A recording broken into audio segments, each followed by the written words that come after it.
Bismillahirrahmanirrahim. Assalamualaikum warahmatullahi wabarakatuh. Selamat pagi, salam sejahtera bagi kita sekalian. Shalom, swastiastu, namo buddhaya, salam kebajikan, salam presisi. Rekan-rekan media yang saya hormati dan saya banggakan, selamat menunaikan ibadah puasa di bulan Ramadan ini, dan terima kasih sekali lagi kami ucapkan atas perhatiannya masih bersama kami dalam rangka memberikan informasi, edukasi setiap perkembangan yang menjadi perhatian publik.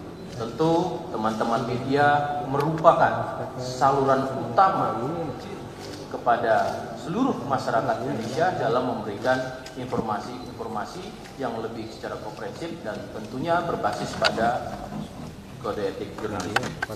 Rekan-rekan yang saya hormati, pada hari ini press conference akan dipimpin langsung oleh Bapak Wakabareskrim Polri, Inspektur Jenderal Polisi Nunung Saifuddin SIK MM,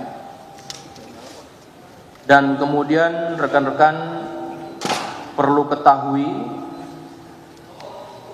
di sini telah bersama-sama kita, ini adalah wujud kehadiran negara bersinergi, berkolaborasi dalam penanganan khususnya di bidang penegakan hukum. Turut hadir bersama-sama kita, di tengah-tengah kita saat ini adalah Direktur Rehabilitasi Sosial Anak Kementerian Sosial, Bapak MK Agung Suhartoyo. Terima kasih Bapak atas kehadirannya. Kemudian juga ada Komisioner Komisi Perlindungan Anak Indonesia, Ibu Ai Rahmayati SS MAG. Terima kasih Ibu. Ada Asisten Deputi Pelayanan Anak Kementerian Perlindungan Perempuan dan Anak, Ibu Ciput Eka Purwiyanti SSI MA. Terima kasih Ibu. Yang kami hormati juga di sini hadir Dirtipidum Bareskrim Polri, Brigadir Jenderal Polisi Wira Satya Triputra SIK MH, dan juga Dir Tipit PPO dan PPA, Ibu Brigadir Jenderal Polisi Nurul, dan seluruh wadir dan para kasubdit yang hadir pada hari ini. Yang saya banggakan, rekan-rekan media, perlu kami sampaikan sebagai suatu latar belakang, maksud dan tujuan diadakan press conference pada hari ini, tepatnya tanggal 25 Februari tahun 2026, akan dilaksanakan press conference terkait dengan tindak pidana perdagangan orang atau TPPO, yang tentunya ini menjadi bagian perhatian kita bersama seluruh masyarakat, dan apa yang akan kita sampaikan ini juga dapat memberikan edukasi serta informasi kepada seluruh masyarakat Indonesia, selain daripada apa yang dinamakan proses penindakan atau penegakan hukum terhadap TPPO. Rekan-rekan, pada TPPO saat ini adalah modus memperjualbelikan bayi, kaum rentan, anak. Ya. Ini yang nanti akan disampaikan oleh pimpinan press conference dan juga secara teknis nanti oleh para direktur Bareskrim Polri. Untuk menyingkat waktu, kami persilakan kepada Bapak Wakabareskrim Polri, Inspektur Jenderal Polisi Nunung Saifuddin SIK MM, untuk menyampaikan press conference pada kesempatan ini. Kami persilakan. Terima kasih Pak Truno, sahabat saya beliau ini. Dari dulu hingga sekarang. Sampai sekarang. Bismillahirrahmanirrahim. Assalamualaikum warahmatullahi wabarakatuh. Selamat pagi, salam sejahtera, salam, om swastiastu, namo buddhaya, salam presisi. Yang saya hormati Direktur Rehabilitasi Sosial Anak Kementerian Sosial, Bapak MK Agung Suhartoyo. Yang saya hormati Komisioner Komisi Perlindungan Anak Indonesia, Ibu Ai Rahmayati SOS MAG. Dari Kementerian Perlindungan Perempuan dan Anak, Ibu Adwirlani Ritonga atau Ibu Lani. Sekali lagi sahabat saya, Karopenmas Humas Polri, Brigjen Pol Truno Yudo, Dirtipidum Bareskrim Polri, Brigjen Pol Wira Satya Triputra, yang saya hormati Dirtipid PPA PPO Bareskrim Polri, Brigjen Pol Dr. Nurul Azizah, Wadirtip PPA PPO, Kombes Pol Enggar Pariono, Kasubdit 3 Direktorat Tindak Pidana Umum, dan para Kasubdit serta penyidik Direktorat Tindak Pidana PPA dan PPO. Dan tentunya rekan-rekan media yang saya hormati dan saya banggakan yang pada kesempatan pada pagi hari ini berkenan hadir untuk meliput kegiatan press conference ini dalam rangka memberikan informasi kepada masyarakat, sekaligus rekan-rekan merupakan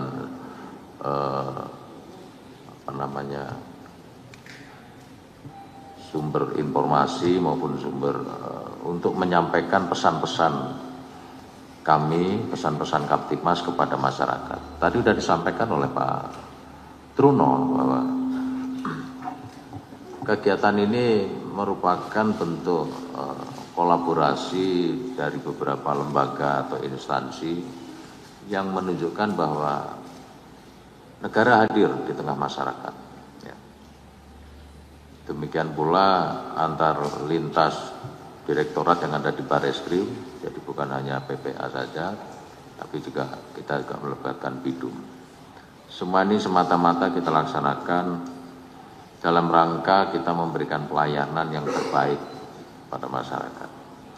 Rekan-rekan media yang saya banggakan, sampaikan pada rekan-rekan pada pengungkapan kasus tindak pidana perdagangan orang dengan modus memperjualbelikan bayi. Ini merupakan hasil pengembangan dari perkara penculikan sebelumnya yang ada di Makassar. Kalau kita masih ingat waktu itu adalah bayi Bilqis ya, itu tidak cukup sampai di situ.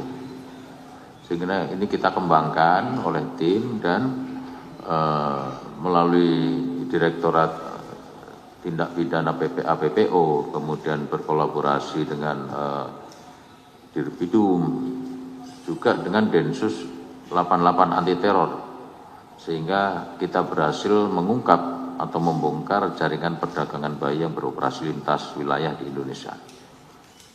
Rekan-rekan ini saya sampaikan gambaran secara umum dulu ya, nanti secara detailnya akan disampaikan oleh Direktur PPA PPO. Jadi pada tanggal 3 Desember 2025 yang lalu, penyidik berhasil sudah menetapkan 12 orang tersangka berikut barang bukti dan menyelamatkan 7 orang bayi yang menjadi korban. 7 orang bayi ini bukan jumlah yang sedikit karena ini terhitung nyawa, sehingga menjadi atensi khusus pimpinan kami untuk bisa mengungkap perkara ini dengan seluas-luasnya, dengan seterang-terangnya. Berkaitan dengan pengungkapan kasus ini dan pengembangan penanganan tindak pidana perdagangan orang dengan modus memperjualbelikan bayi akan disampaikan langsung nanti Bu Nurul, silakan saya berikan waktu untuk memberikan informasi sedetail-detailnya. Tidak ada yang ditutupi, terbuka mungkin. Nanti kita juga akan memberikan sesi tanya jawab, dan ini juga kita berharap rekan-rekan dari media khususnya di lapangan juga bisa memberikan informasi kepada kita ya. Jadi ada simbiosis mutualisme di situ yang ada hubungan dua arah, sehingga selain kita memberikan informasi tentang pengungkapan, mungkin ada rekan-rekan yang bisa mendapatkan informasi untuk pengembangan perkara ini, tolong disampaikan kepada kami. Saya kira sementara itu yang bisa saya sampaikan kepada Bu Nurul. Waktu dan tempat kami persilahkan.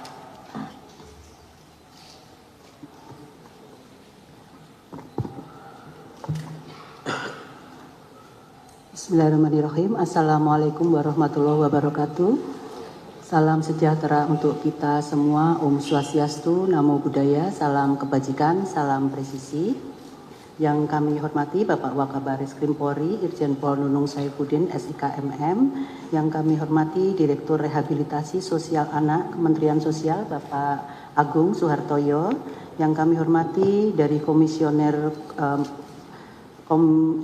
Komisi Perlindungan Anak Indonesia, Ibu Ai Rahmayanti, Esos MAG. Kemudian yang kami hormati dari Kementerian PPPA, Ibu Adwirlani Ritonga. Yang kami hormati Bapak Karopenmas di Humas Polri, Brigjen Pol Truno Yudo Wisnu Andiko SIK. Yang kami hormati Bapak Dirtipidum Baris Krim Polri, Brigjen Pol Wirasatya Tri Putra SIK MH. Yang kami hormati Wadir TV PPA PPO, Kombes Pol Enggar Parianom. Yang kami hormati Kasubdit 3, Direktorat Tindak Pidana Umum. Kemudian yang kami hormati para Kasubdit dan penyidik dari Direktorat Tindak Pidana PPA PPO, serta rekan-rekan media yang kami hormati dan kami banggakan. Terima kasih atas kesempatannya, Jenderal. Mohon izin kami ingin menyampaikan kepada rekan-rekan bahwa press conference pada hari ini adalah terkait dengan pengungkapan TPPO modus operandinya memperjualbelikan bayi. Kami laksanakan ini berdasarkan laporan polisi nomor LP A 09 11 Romawi 2025 SPKT di Tipit PPA dan PPO Baris Krim Polri pada tanggal 21 November 2025 tentang tindak pidana perdagangan orang dengan modus memperjualbelikan bayi yang terjadi di wilayah Jakarta, Banten, Yogyakarta, Jawa Barat, Jawa Tengah, Jawa Timur, Sulawesi Selatan, Jambi, Bali, Kalimantan, kemudian Kepulauan Riau dan Papua, dan telah ditetapkan sebagai tersangka sebanyak 12 orang yang terdiri dari 8 orang dari kelompok perantara dan 4 orang dari kelompok orang tua. Adapun rinciannya adalah sebagai berikut. Dari kelompok perantara yaitu NH perempuan menjual bayi di Bali, Kepri, kemudian Sulsel, Jambi dan Jakarta. Kemudian LA perempuan menjual bayi di Jawa Barat, Jawa Tengah, Kepri, Jakarta dan Jambi. S laki-laki menjual bayi di wilayah Jabodetabek. Kemudian EMT perempuan menjual bayi di Banten, Jakarta dan Kalbar. Kemudian ZH BSN perempuan menjual bayi di Jakarta dan F perempuan menjual bayi di Kalimantan Barat.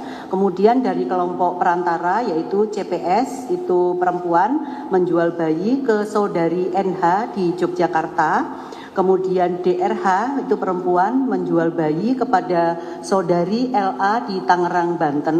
Kemudian REP laki-laki ini merupakan pacar dari EP yang sekaligus menjadi ayah biologis dari salah satu bayi, menjual kepada saudari LA di Tangerang, Banten. Kemudian saksi-saksi yang telah diperiksa oleh kami sebanyak 60 orang yang terdiri dari ahli pidana, kemudian dari rumah sakit, kemudian juga dari pihak perbankan serta saksi-saksi lainnya.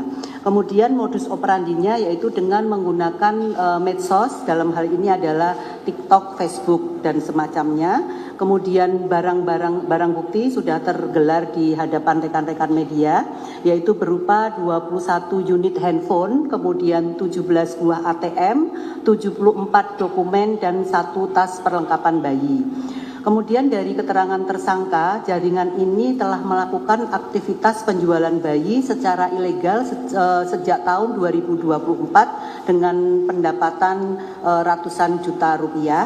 Kemudian pasal-pasal yang disangkakan, yang pertama adalah pasal 76F Yunto pasal 83 Undang-Undang Nomor 35 Tahun 2014 tentang perubahan atas Undang-Undang Nomor 23 Tahun 2002 tentang perlindungan anak, dan pelanggaran ini diancam hukuman dengan 3 tahun penjara, kemudian sampai dengan 15 tahun dengan denda 60 juta rupiah sampai dengan 300 juta rupiah.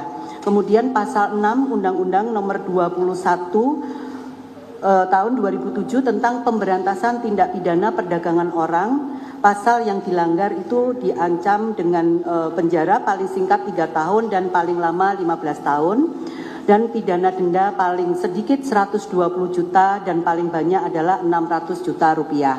Kemudian pasal 455 Yunto pasal 20 Undang-Undang Nomor 1 Tahun 2023 tentang TPPO dalam negeri. Pelanggaran ini bisa diancam pidana paling singkat 3 tahun dan paling lama 15 tahun. Kemudian bayi yang berhasil diselamatkan, sebagaimana tadi disampaikan Bapak Wakabarisskrim, ada 7 orang bayi dan saat ini masih dalam proses asesmen oleh Kementerian Sosial. Kemudian tentunya kami menghimbau kepada seluruh masyarakat agar meningkatkan kewaspadaan terhadap berbagai modus perdagangan bayi yang kerap disamarkan sebagai proses adopsi atau pengangkatan anak, agar masyarakat tidak mudah percaya pada tawaran pengangkatan anak tanpa prosedur yang resmi. Tentunya dalam hal ini Polri bersama-sama dengan masyarakat komitmen untuk menindak tegas segala bentuk tindak pidana perdagangan orang guna menjamin kepastian hukum dan pelindungan yang optimal bagi anak dan kelompok rentan. Demikian yang dapat kami sampaikan. Terima kasih. Wabillahi taufik wa hidayah. Wassalamualaikum warahmatullahi wabarakatuh.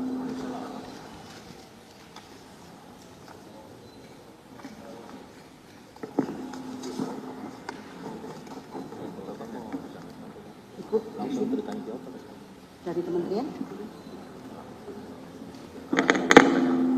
Baik, terima kasih Pak Wakabarisskrim dan Ibu Direktur PPA PPO Barreskrim Polri. Rekan-rekan hadir di sini bersama-sama kita dari kementerian dan lembaga. Tentu ini bersifat penyampaian baik itu penegakan hukum, kasus yang sudah diungkap secara kolaborasi, dan ada hal-hal yang tentunya bisa juga disampaikan dari kementerian. Pada Pak Agung dari Kemensos RI kami persilakan untuk menyampaikan.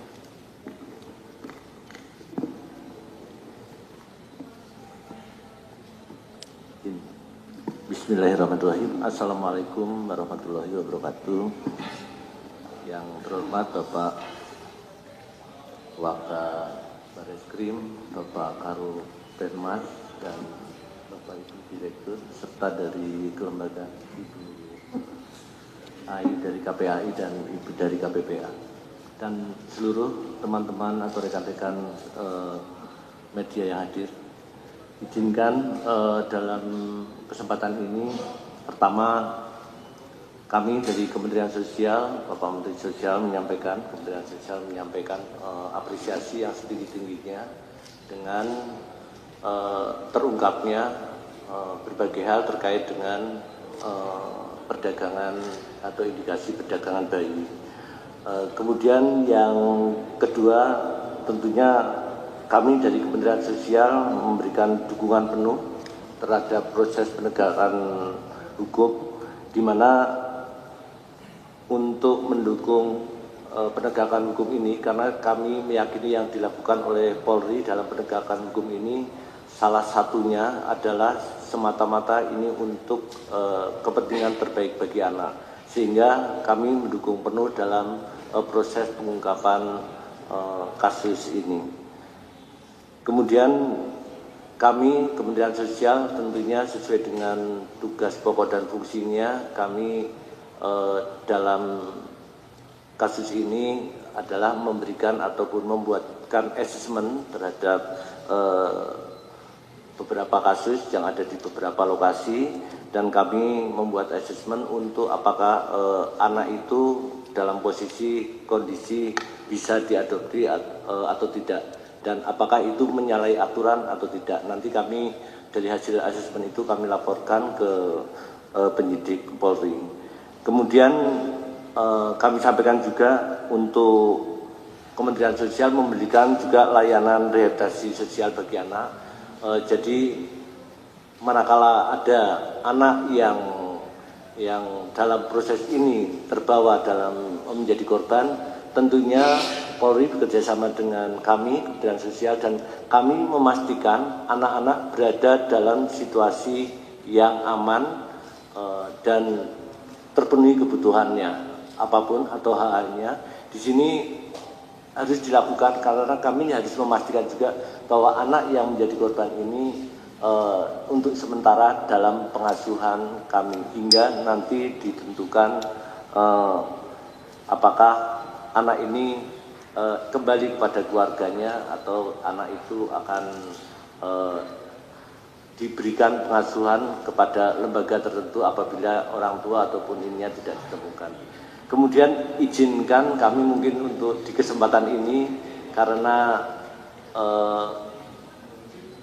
kasus ini ada salah satunya bagaimana dalam proses pengangkatan anak kami ingin mencoba menyampaikan sedikit proses pengangkatan anak mengacu pada peraturan pemerintah nomor 110 tahun 2007 di mana sebenarnya ini proses pengangkatan anak tidak rumit dan tidak sulit, tetapi faktanya kondisinya masih ada terjadi hal-hal yang menyalahi aturan atau menyalahi regulasi.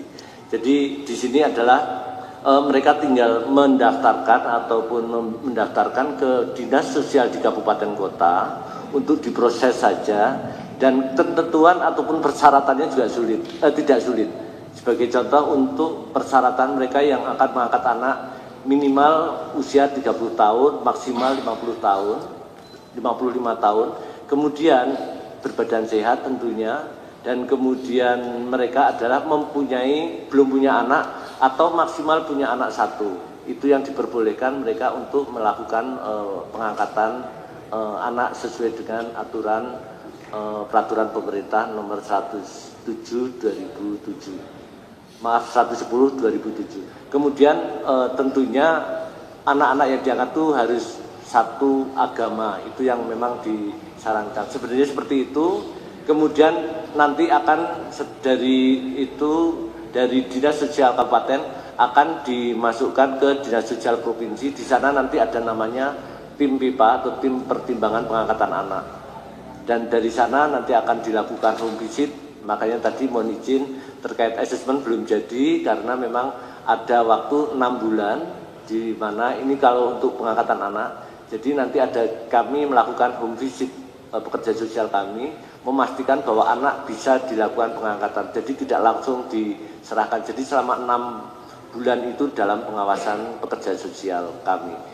Itu aja secara singkat kami menyampaikan mengenai pengangkatan anak. Semoga nanti bisa tersampaikan juga di mana kita bisa mengurangi ataupun meniadakan kasus-kasus seperti ini kembali. Dan sekali lagi kami sampaikan terima kasih dan apresiasi yang tinggi-tingginya terkait dengan terungkapnya kasus ini. Terima kasih dari Kementerian Sosial. Wassalamualaikum warahmatullahi wabarakatuh.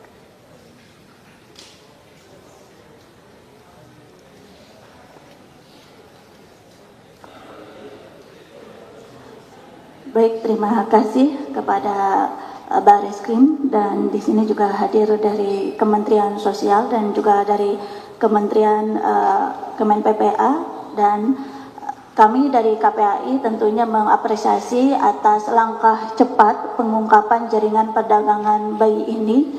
Ini sangat penting. Dengan pengungkapan ini artinya anak-anak terselamatkan dari ancaman kehilangan hak-haknya mereka, baik itu hak pengasuhan, hak identitas maupun hak perlindungan.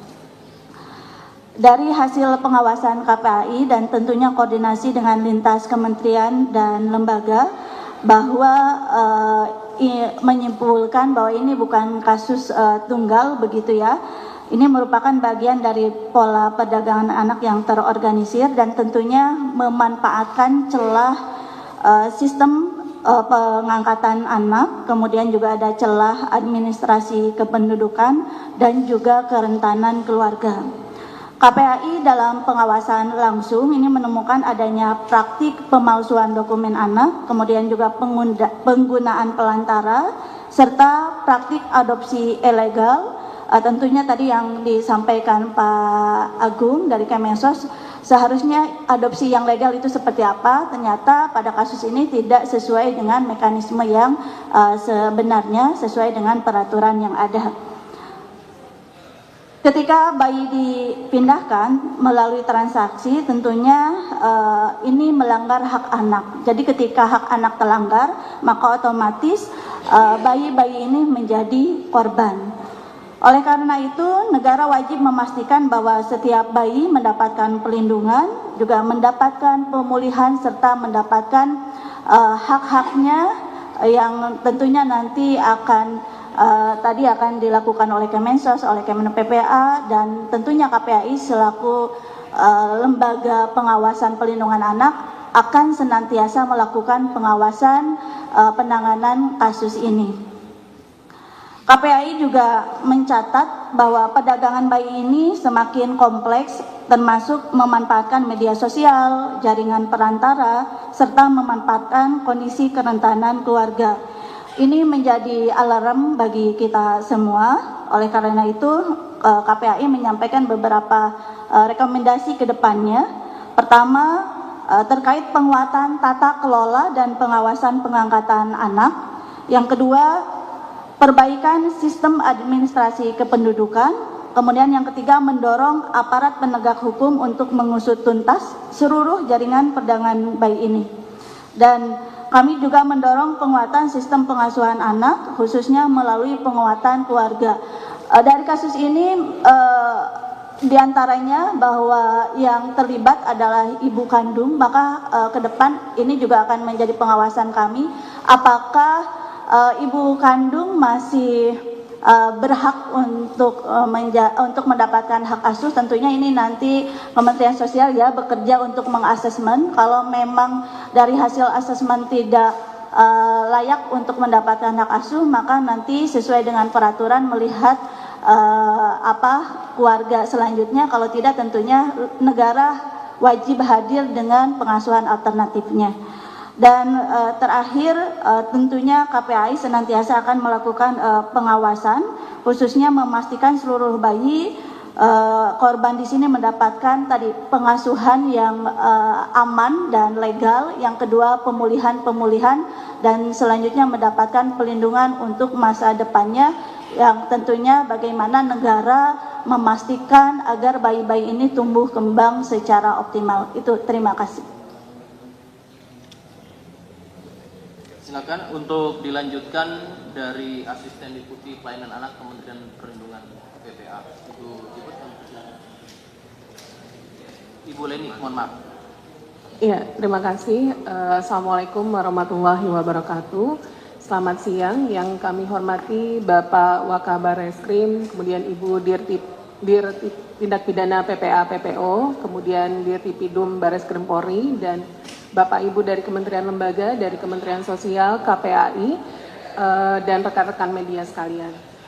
Yang pertama yang ingin kami sampaikan tentu saja dari Kementerian PPPA menyampaikan bahwa tindak pidana penculikan dengan indikasi tindak pidana perdagangan orang ini merupakan suatu kejahatan yang serius dan sudah menjadi perhatian nasional. Dan tentu saja kami dari Kementerian PPPA mengapresiasi kerja keras dari Bareskrim Polri untuk mengungkap kasus-kasus terkait dengan penculikan anak dengan indikasi perdagangan orang ini.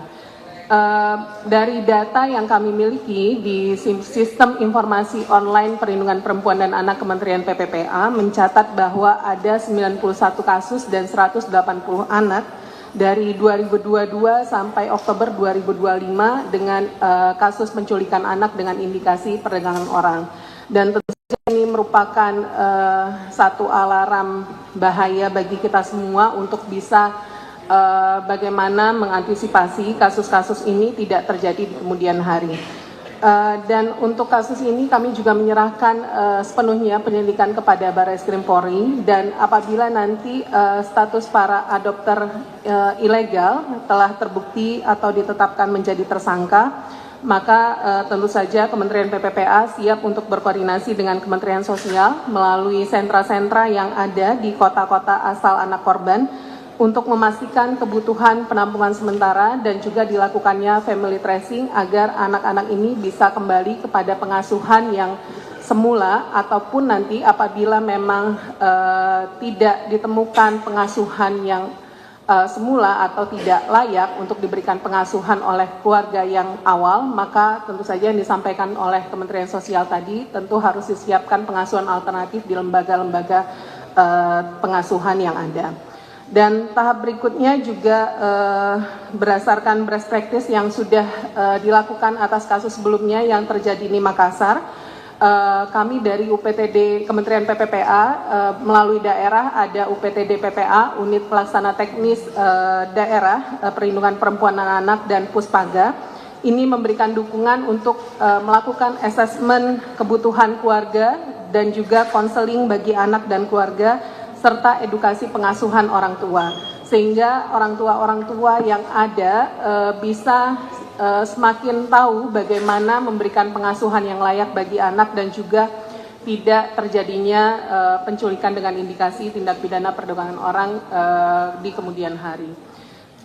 Tentu saja kami juga menghimbau kepada masyarakat untuk selalu melakukan edukasi kepada anak-anak kita terkait dengan adanya orang asing atau situasi-situasi yang berbahaya, atau terkait dengan edukasi bagaimana batasan tubuh yang baik, body safety, dan juga keberanian untuk berkata tidak pada anak juga harus diterapkan oleh orang tua sesuai dengan tingkatan usia anak. Selain itu juga anak dapat dibekali untuk diberikan kontak darurat yang bisa mereka hafalkan, seperti misalnya nomor handphone orang tua, alamat, nama lengkap orang tua, dan juga menjalin hubungan yang terbuka antara orang tua dengan anak. Ini juga menjadi indikator yang positif untuk menciptakan lingkungan yang aman dan nyaman bagi anak-anak kita. Dan tentu ini semakin juga meminimalisir resiko yang lebih kecil agar menjadi korban penculikan dengan indikasi tindak pidana perdagangan orang.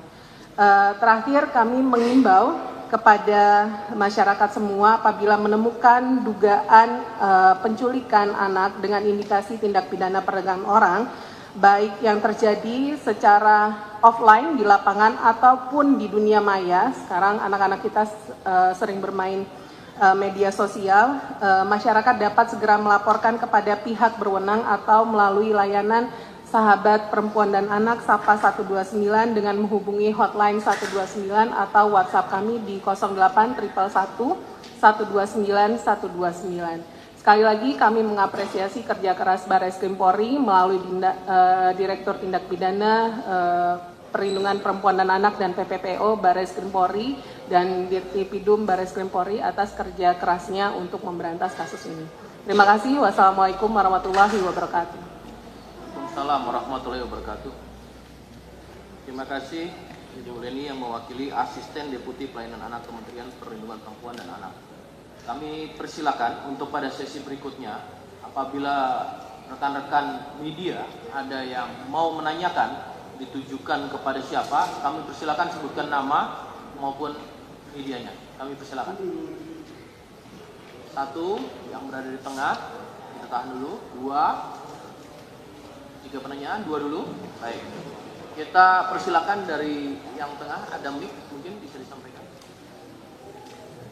Bisa tolong.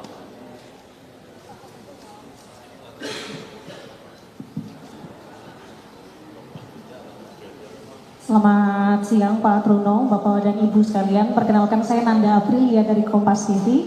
Setidaknya ada 3 pertanyaan yang sudah saya siapkan di sini, Bapak mohon izin. Ini satu juga untuk siapa saja yang berkenan untuk bisa menjawab. Mungkin spesifiknya mungkin untuk Bu Nurul ya. Terkait dengan apa yang tadi Ibu sampaikan, ada 12 tersangka dan 7 bayi yang berhasil diselamatkan. Penegasan saja Ibu, ini berarti kasus kali ini masih satu jaringan dengan kasus yang ada di Makassar ataukah tidak? Jual beli bayi ini di lintas provinsi saja fokusnya atau memang sudah mengirim sampai ke luar negeri seperti dengan kasus-kasus sebelumnya ke Singapura Bu? Dan bayi-bayi yang dijual ini Bu, gimana asal muasalnya? Dalam arti apakah memang bayi-bayi ini merupakan korban penculikan seperti kasus sebelumnya ataukah tidak? Dan berapa kisaran usia bayi-bayi ini? Dan untuk pertanyaan kedua Ibu, di momen Ramadan kali ini kan cukup sensitif ya, artinya menjadi ajang untuk bisa selebar-lebarnya membuka bantuan, donasi dan lain-lain sebagainya. Apalagi kasus ini kan maraknya di media sosial. Apakah dengan momen ini menjadi perhatian ataupun menjadi ekstra untuk Polri untuk melakukan pencegahan agar hal-hal ini tidak terjadi? Dan yang terakhir, Ibu tadi sudah disampaikan juga dari Kementerian PPPA terkait dengan jumlah yang sepertinya kasus ini makin ada aja gitu ya, belum selesai-selesai juga. Jadi apa langkah konkret dan langkah realistis yang akan dilakukan untuk bisa menekan kasus ini agar tidak semakin banyak, tidak semakin masif? Terima kasih. Terima kasih dari Kompas TV. Lanjut tadi siapa?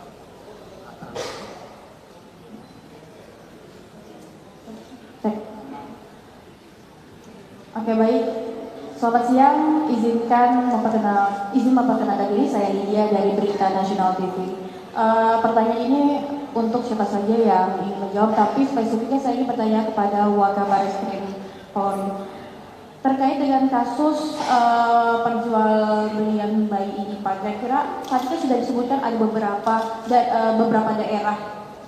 Sekiranya apakah ada aktor utamanya, dan aktor utamanya apakah sudah menjadi tersangka DPO, dan kira-kira apakah dari praktik ini adanya penggunaan dokumen-dokumen palsu seperti akta kelahiran atau adanya identitas baru juga yang menyamarkan tentunya asal-usul bayi tersebut. Dan dari kepolisian sendiri, apakah akan ada nantinya pembentukan satgas khusus TPPO perdagangan bayi ini, yang mengingat kasus ini juga menyangkut kejahatan terhadap anak juga, Pak. Baik, terima kasih, Pak.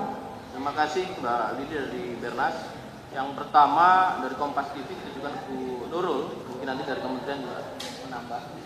Yang pertama terkait dengan tersangka dan bayi, dimana apakah ini masuk ke jaringan lintas provinsi saja atau sampai dengan luar negeri, yang pertama ya. Kemudian apakah dengan cara menjual, apakah dengan menculik, dan kemudian motif dengan bantuan atau adopsi, bagaimana untuk mencegah tidak terjadi kembali. Dan yang ketiga, mungkin dengan jumlah yang sekian banyak, apakah ada langkah-langkah konkret dari Bareskrim Polri dan Kementerian Lembaga. Kami persilakan Bu Nurul, satu dulu dari Kompas. Baik, terima kasih. Terkait dengan 12 tersangka dan 7 bayi, tentu ini memang diawali dengan kasus Bilkis ya, yang di Makassar. Di sini juga ada Bapak Dirtipidum. Kemudian tadi pertanyaannya, apakah ini hanya skalanya nasional atau sudah internasional? Tentu untuk yang kasus ini kami masih pada posisi nasional, namun demikian anggota kami tetap mengembangkan, tidak menutup kemungkinan bahwa kasus ini juga lintas negara seperti itu. Terus kemudian upaya-upaya pencegahannya, ini sebenarnya pertanyaan nomor 2 dan nomor 3 hampir mirip ya, seperti itu. Jadi tadi sudah disampaikan bahwa selama kurun waktu dari 2022 sampai dengan 2025 ada sekitar 91 kasus dan 181 anak. Seperti itu tentu kami berkolaborasi tidak hanya secara eksternal namun juga secara internal. Internal dalam hal ini karena tadi modus operandinya adalah dari media sosial, tentu kami berkomunikasi dengan rekan-rekan dari siber untuk melakukan yang pertama tentu operasi siber seperti itu, kemudian tentu upaya-upaya pencegahan melalui sosialisasi dan edukasi. Itu dari internal. Kemudian untuk eksternal ya kami tentunya selalu berkoordinasi terutama di dalam hal pencegahan. Tadi juga sudah disampaikan bahwa akan ada penguatan terhadap, kalau misalnya itu adalah pelakunya adalah orang tua, juga dilakukan penguatan, kemudian dalam hal pengasuhan dan lain-lain seperti itu. Kemudian dari Polri sendiri kami juga memiliki rekan-rekan kami Babin Kamtibmas, itu mereka kami kerjasama dengan mereka untuk melakukan himbauan-himbauan sampai dengan titik terbawah di pedesaan-pedesaan. Terima kasih. Mungkin yang pertama dulu dari Kompas TV, ada penambahan dari Kementerian. Silakan. Lembaga. Izin menambahkan terkait dengan upaya dari pemerintah untuk memperkecil atau dengan kasus ini. Sebenarnya kami di pemerintah itu sudah memberikan regulasi yang sangat lengkap terkait dengan pengangkatan anak. Dimulai dari bagaimana seseorang yang ingin mengasuh atau pengasuhan anak itu ada. Kemudian untuk pengangkatan anak sudah ada tadi 110 tahun 2007. Kemudian ada lagi penunjukan wali. Jadi ini sudah diatur secara lengkap dan tentunya apabila masyarakat ini diberikan sudah tersampaikan informasi ini mereka akan memahami terkait dengan bagaimana mekanismenya. Tentunya kami bekerjasama dengan pemerintah daerah khususnya dinas sosial karena mereka yang melaksanakan terkait dengan pengangkatan anak. Bagaimana agar ini tersampaikan sehingga upaya-upaya seperti adanya mafia atau perdagangan anak itu bisa kita hambat atau kita hilangkan kasus-kasus semacam itu. Kira-kira itu, jadi kami terus-menerus melakukan sosialisasi, kemudian kami tiap bulan itu ada di setiap provinsi, itu ada proses pengangkatan anak, kemudian maksud saya tim PIPA, ada tim pertimbangan pengangkatan. Nah, di sana masyarakat akan bisa melaksanakan pengangkatan anak secara legal, sehingga insya Allah itu akan menjadi anak itu mendapatkan perlindungan ataupun dalam pengasuhan yang terbaik.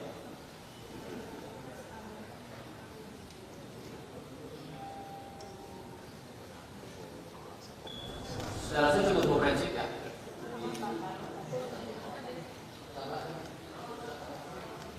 Tadi ditanyakan asal usul ya, asal usulnya kalau untuk yang kasus kami ekspos ini adalah murni jual beli. Namun yang perlu kami ingatkan bahwa di antaranya beberapa itu adalah hasil dari hubungan gelap. Nah, ini mumpung momennya bulan Ramadan, kami himbau kepada masyarakat jangan melakukan hubungan gelap sehingga nanti punya anak dan belum mampu, akhirnya anaknya dijual belikan. Cukup. Satu lagi tadi dari media berita nasional TV ya. Kasus jual beli di beberapa daerah telah terjadi. Apakah ini ada aktor utamanya yang pertama? Kemudian apakah juga ada modus dengan menggunakan dokumen yang dipalsukan sehingga menyamakan penggunaan inflasi perbuatan tersebut? Dan ketiga terkait apakah dibentuk satgas khusus karena begitu menjadi perhatian? Baik, terima kasih. Saya akan jawab singkat saja.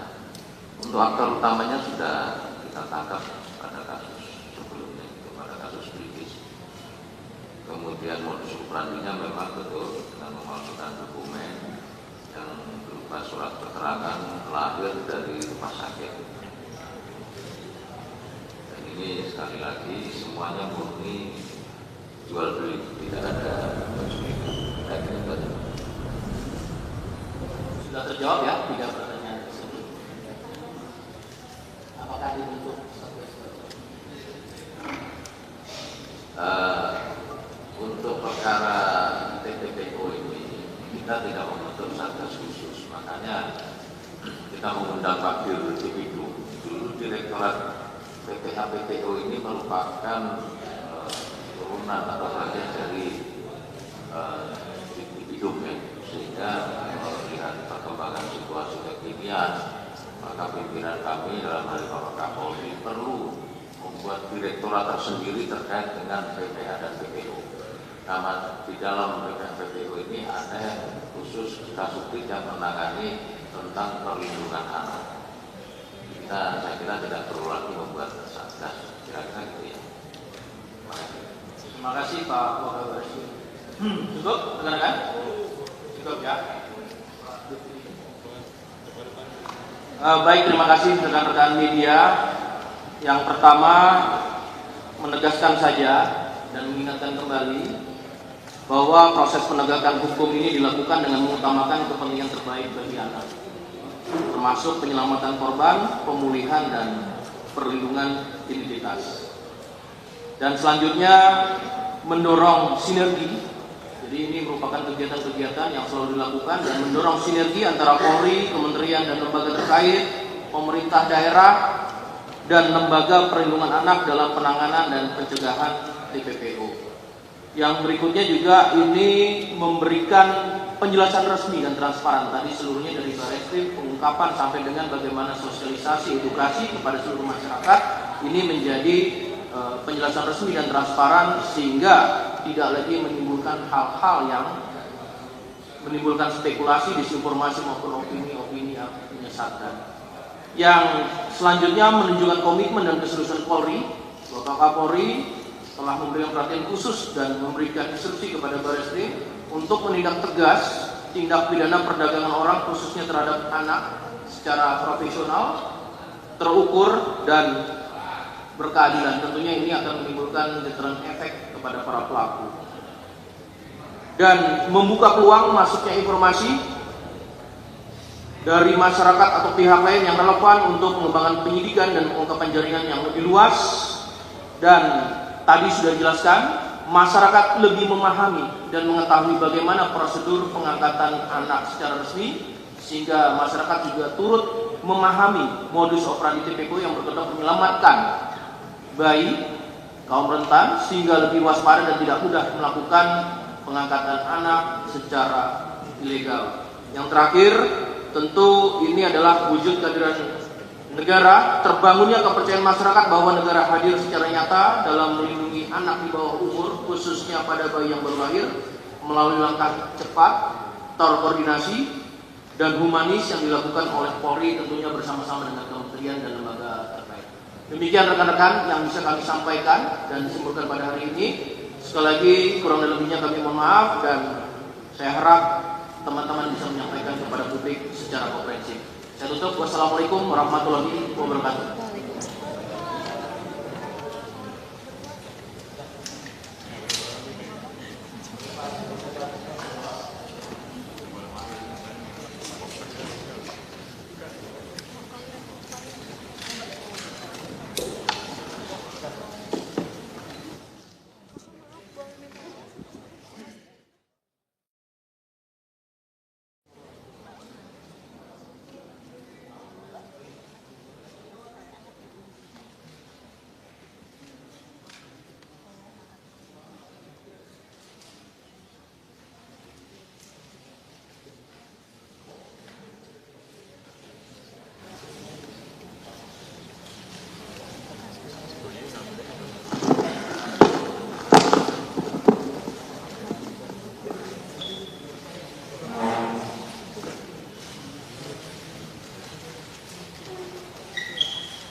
Silakan yang tengah, rekan-rekan.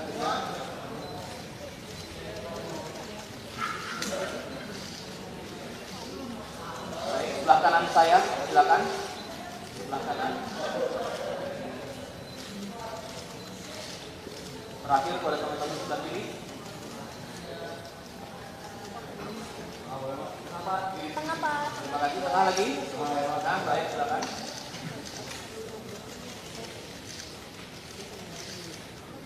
Terima kasih, teman-teman.